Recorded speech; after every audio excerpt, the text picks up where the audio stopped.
My name is Liane Siegel.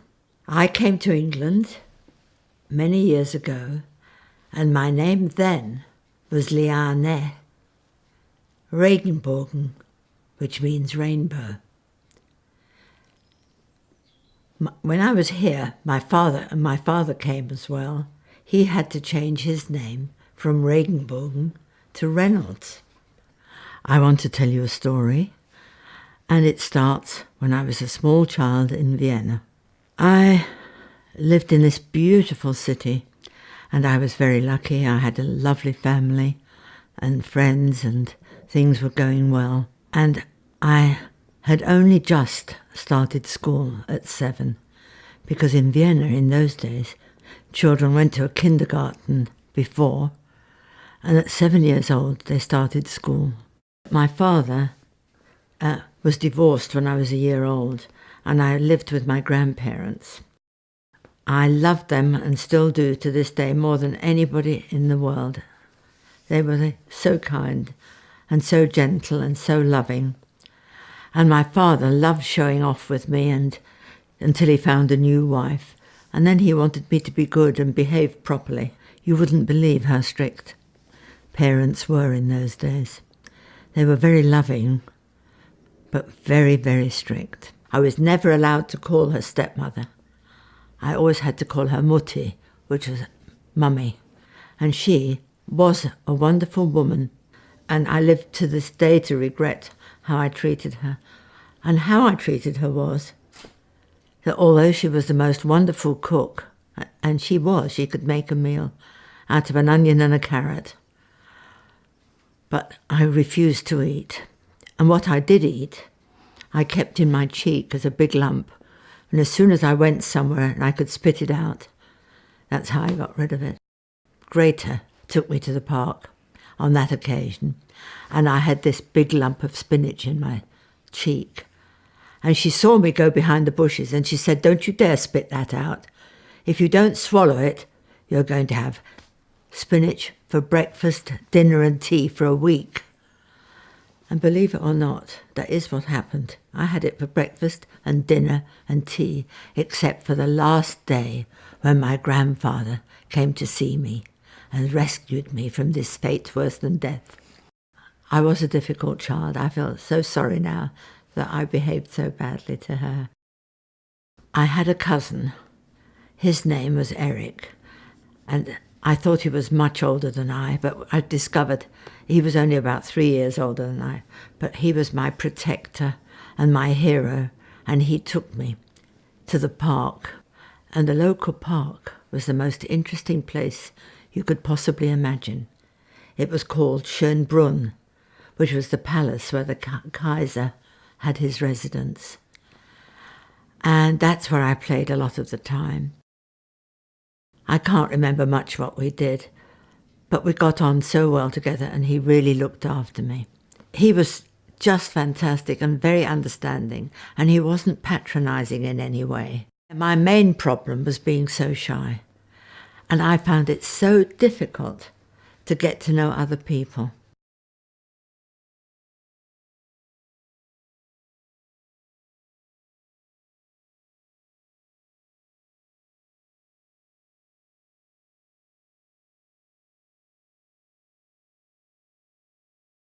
I didn't know much about it until the day when I was in the park with Eric and Vienna was invaded. And the streets were lined with people everywhere, and flags had appeared all over the buildings, those long streamers with a big black swastika in the middle of this white circle in the middle of the streamers. This went on for ages and ages and ages. And I couldn't get home because my home was across the road. But the troops were coming in all the time in these terrible uniforms and that horrible marching, which still haunts me today. People were making such a noise, they were so happy. And Eric was trying to keep me to one side so I wouldn't get too involved. I couldn't understand it. I just could not grasp why so many of these people were coming in and all this noise and all the flags, and people were shouting Heil Hitler, and it was a most frightening situation. Yes, from that moment on, things changed. We tried to live a normal life, but from that moment, I used to stand at the window and watch what was going on, and I saw the Nazis going up and down each road, street, and breaking windows and writing Jude, on all the windows, the shop windows that belonged to Jews. Everywhere you went, there was this awful mixture of cartoon-like characters with hooked noses and hooked chins nearly meeting together and talking about the Juden, the Jews, and destroying everything in sight and pushing people about and hitting them and knocking them about. They didn't care what happened. And very soon after they came, the Jews, we Jews, had a band that had the Star of David on it. And certainly, even ordinary people in the street who we used to be friendly with turned on us and ridiculed us and made fun of us. While I was still at school, which was for a very short time, even the children started becoming very difficult. And the teachers, I'm not sure if they were afraid of us or if they were anxious to show that they were against us. Because everywhere I went at that stage, I felt unwanted and in the way, and definitely someone not to befriend. And we used to stand in the playground and try and hide somewhere because we were so afraid of what was going to happen. The whole atmosphere of ordinary everyday life changed so quickly. And as a child, you don't understand. We were afraid to speak to anybody because we didn't know how it would be received. And it took a short time before we were restricted. I couldn't go to school anymore, and I'd only been going to school for a very short time. Eric and I used to try and still go to the park for a while, but not for very long. Towards the end of our visits to the park, children came in uniforms, like Boy Scouts, but they weren't Boy Scouts. They were the Hitler Youth, boys and girls in uniform. They really were cruel, and they tried to knock us about, and poor Eric had itching powder down his back. They knocked him about, and the more he tried to protect me, the worse trouble he got into, until the day came when we decided no more park, because the children in the park and the Nazis in the street would molest us as well. And one or two of them followed us home from time to time as well.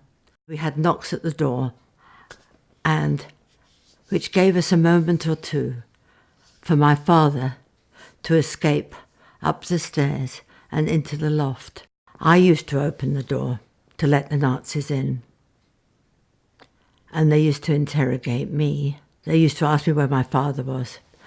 I said I didn't know where he was. He was out. And this happened many, many times. And they got rougher and rougher. But I was very lucky. They never actually beat me, but they were very unpleasant.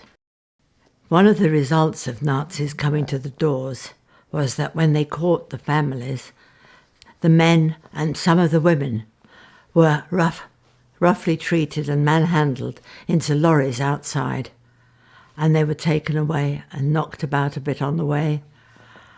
And this was very frightening. It never dawned on me. I never saw them bring any back, but that didn't dawn on me till much, much later. Life became pretty intolerable because my mother was trying to get a visa for us to leave the country.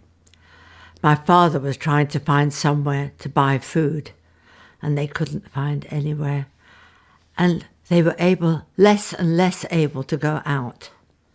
We were all in this little flat, but in the middle of the night, we used to sneak out and go and see the grandparents, my stepmother's parents, my real grandparents, and all the families. But we couldn't go out for very long, and we used to dress very unobtrusively so we couldn't be seen.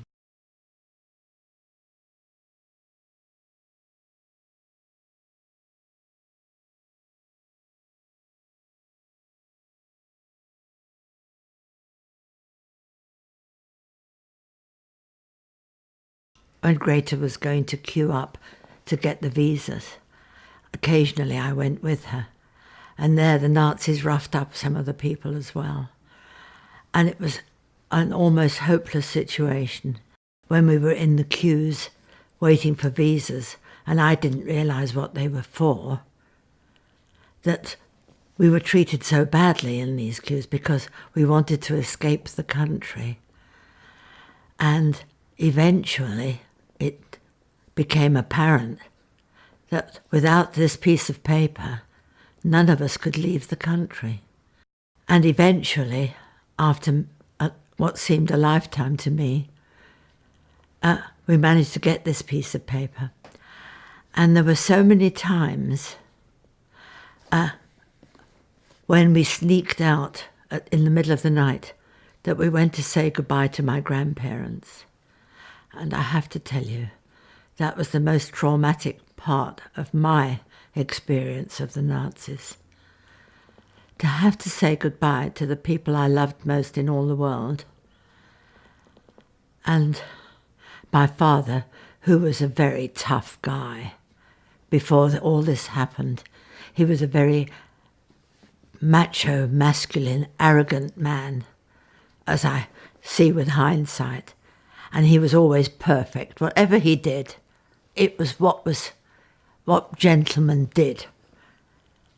And then when we went to say goodbye to the grandparents, he broke down and cried. And that was my very worst experience. With hindsight, of course, I realised that I was lucky that that was my worst experience, because it could have been even worse for me than it was. My birth mother was allowed to come and see me, which she hadn't been, and she came to see me one day and said, "I'm going to England." And I didn't know what she meant. And so she came to say goodbye, and I had my photo taken with her in the house, of course.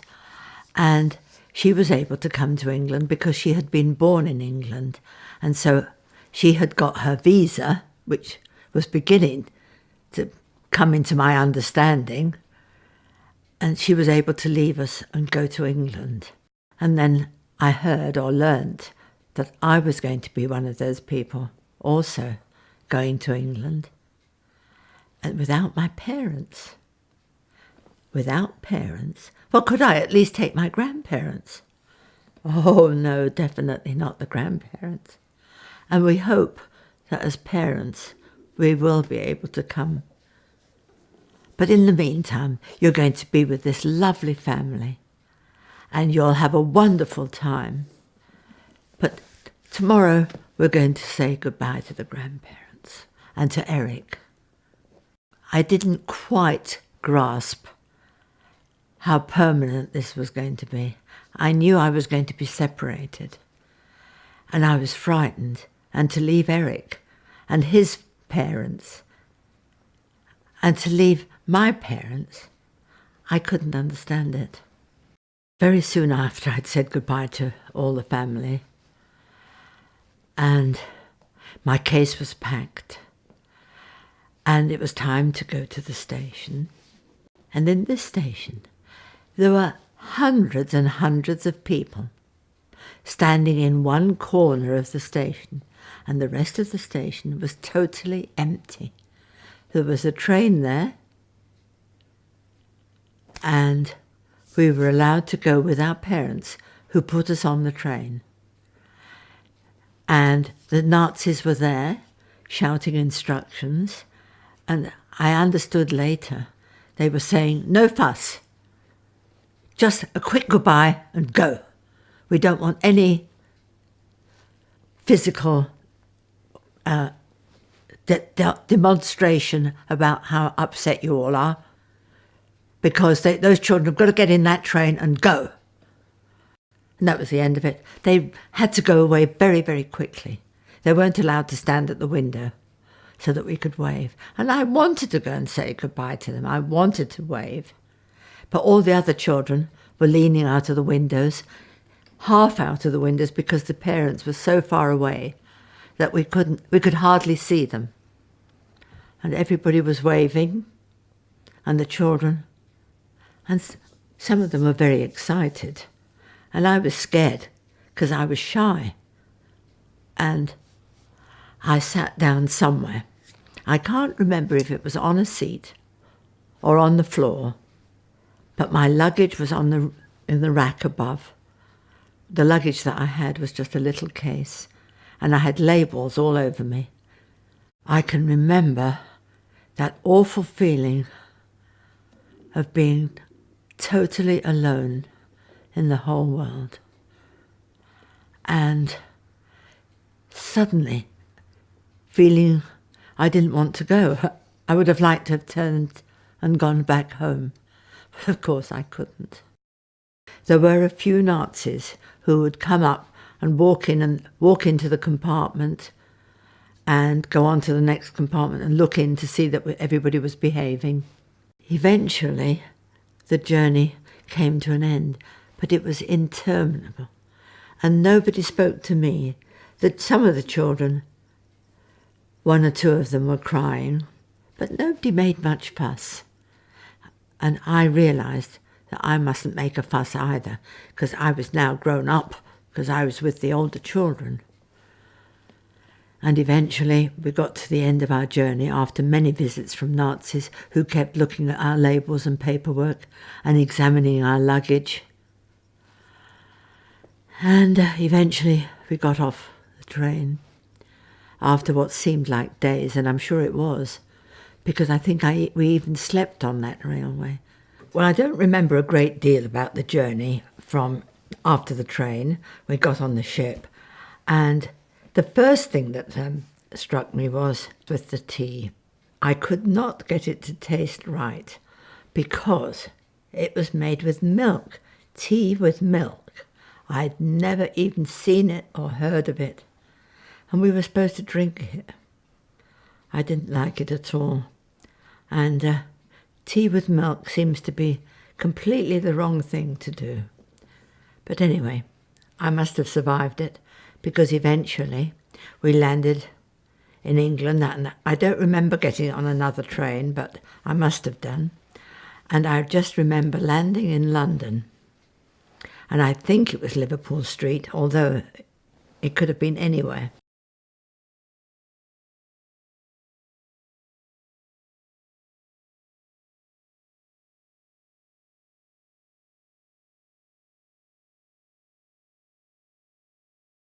My birth mother was there.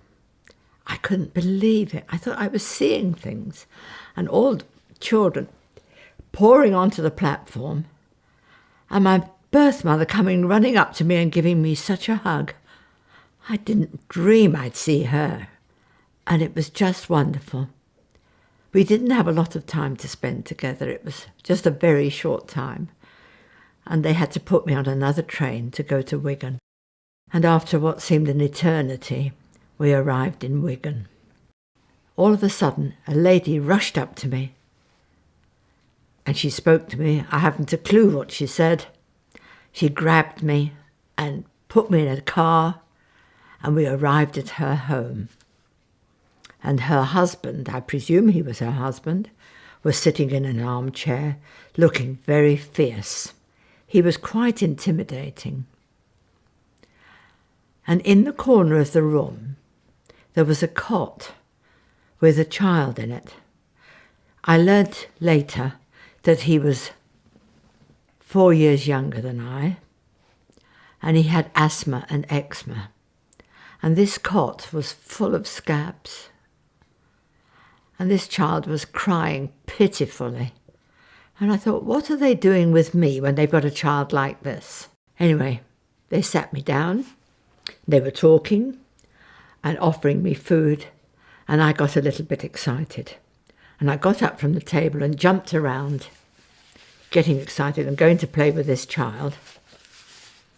And Father, or Uncle Harry as he was about to be called, and his wife, by the way, was Auntie Ray. And Uncle Harry said to me, "Please may I leave the table?" And that was the first English I learned. "Please may I leave the table?" We settled down to a very comfortable life. They were so good to me. He was always a little aloof, and he was very English. I don't know how I can describe that, but he wasn't like my father at all. They introduced me to the children in the street.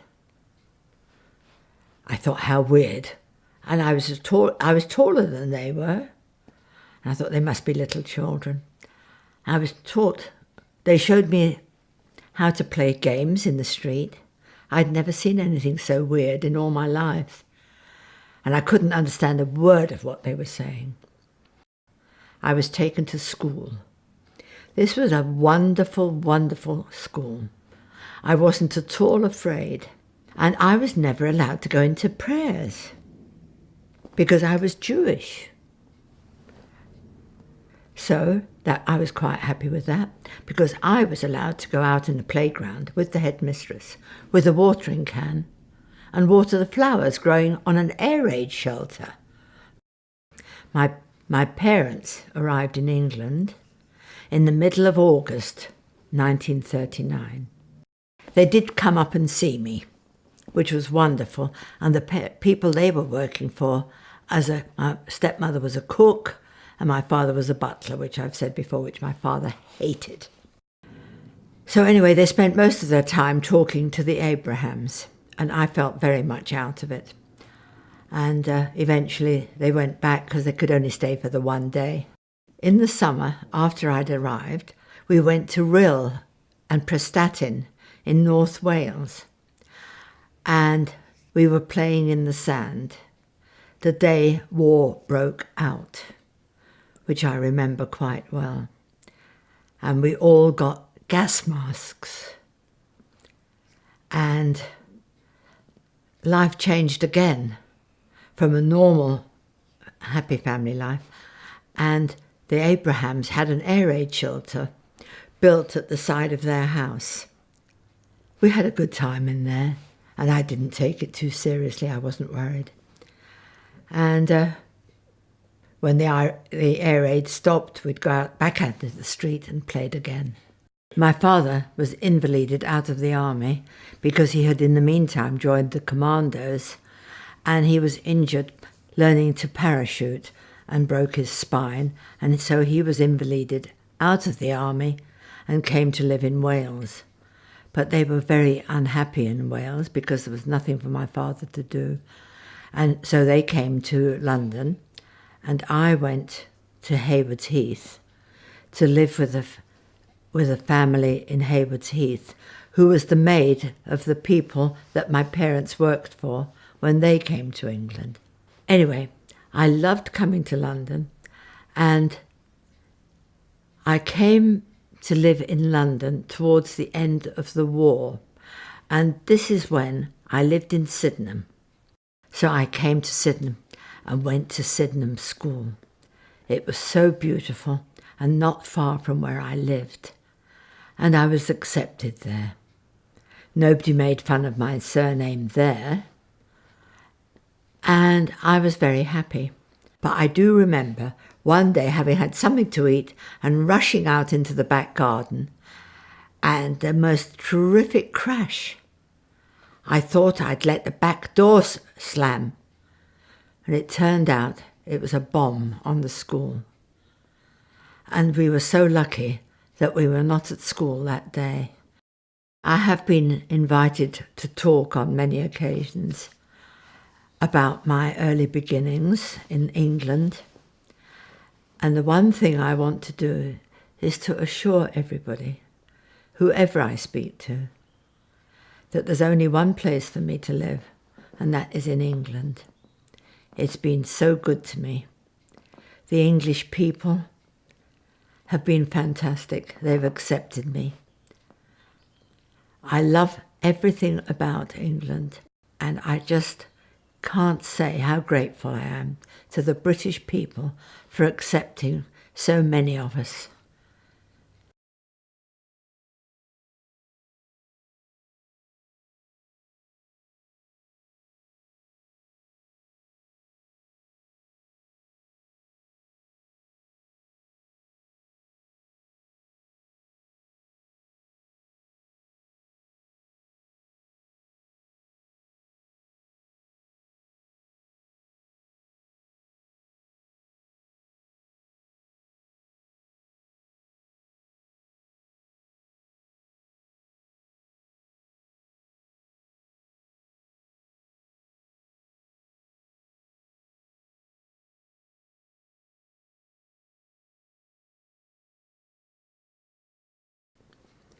Only my suitcase, and in the suitcase was my doll.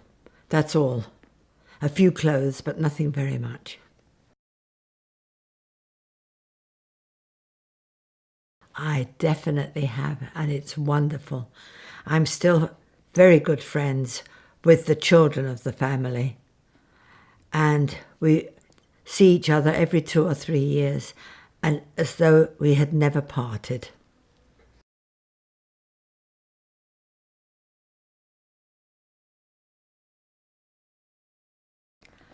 I don't feel an anger, but I cannot forget it.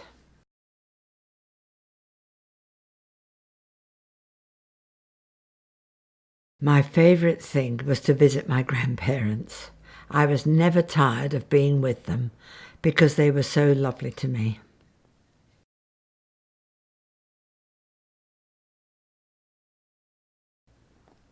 I can tell you, it's not a pretty story. But he was deported, seemingly to a camp, but he never got there.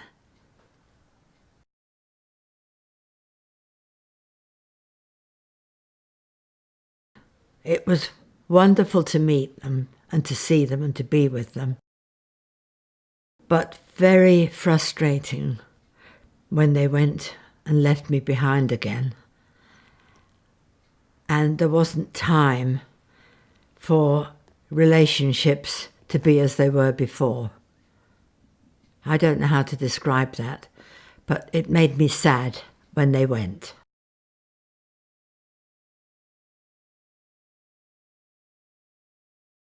I love English tea.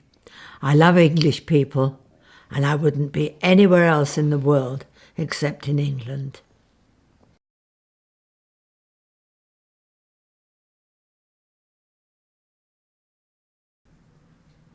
Yes, I think they did.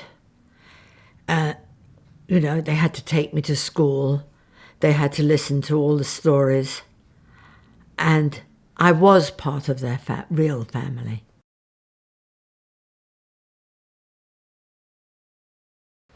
I don't like it. I absolutely love it, even when the weather's disgusting. I just love being in England, and I wouldn't go anywhere else.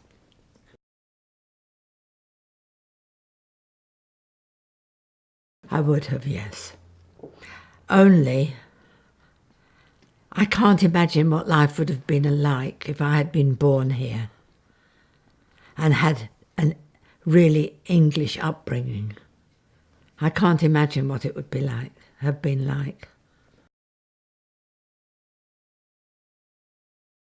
Yes, it's as simple as that.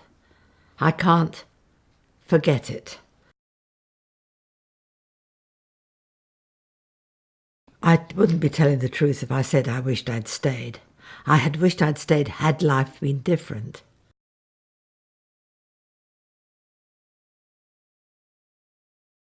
Not really. No, they were lovely. Most of the children were lovely. It wasn't until I got to a secondary school before I came to Sydenham, by the way, that they started calling me funny names because they couldn't pronounce the surname that I previously had.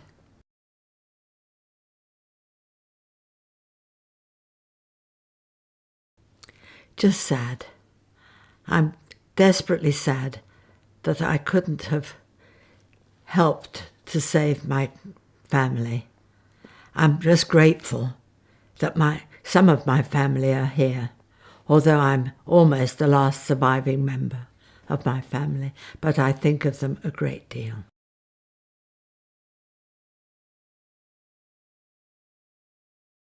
I would like to tell you about my grandparents, because when all their children moved away and most of them came here, as I say, they lost the one son, they were moved to another part of Vienna, next door to the railway station. And I've seen a picture of that railway station. It's got lots and lots of railway lines leading away from it.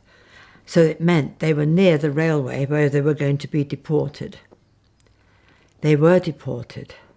They thought they were going to Minsk, to a concentration camp. But they didn't get there. They were stopped halfway, well, not halfway, but some way away, to a place called Mali Trostinek, which was an area of woodland. They were driven there. They had no food, nothing to eat or drink. All their belongings were taken away from them.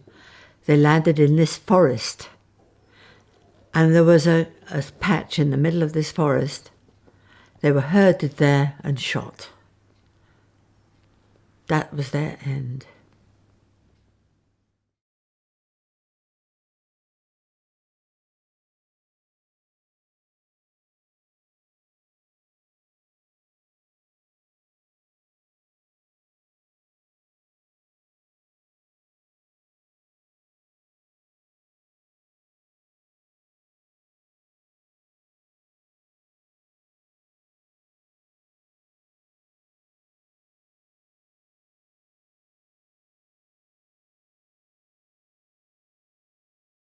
The reason I'm sharing my story with you is because, unfortunately, bad things are happening still today.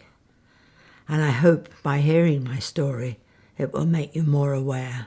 The person you're working with has an envelope from me that you should be looking at. I would very much like you to work on my story and give this information to your friends. Thank you for taking part in this workshop today.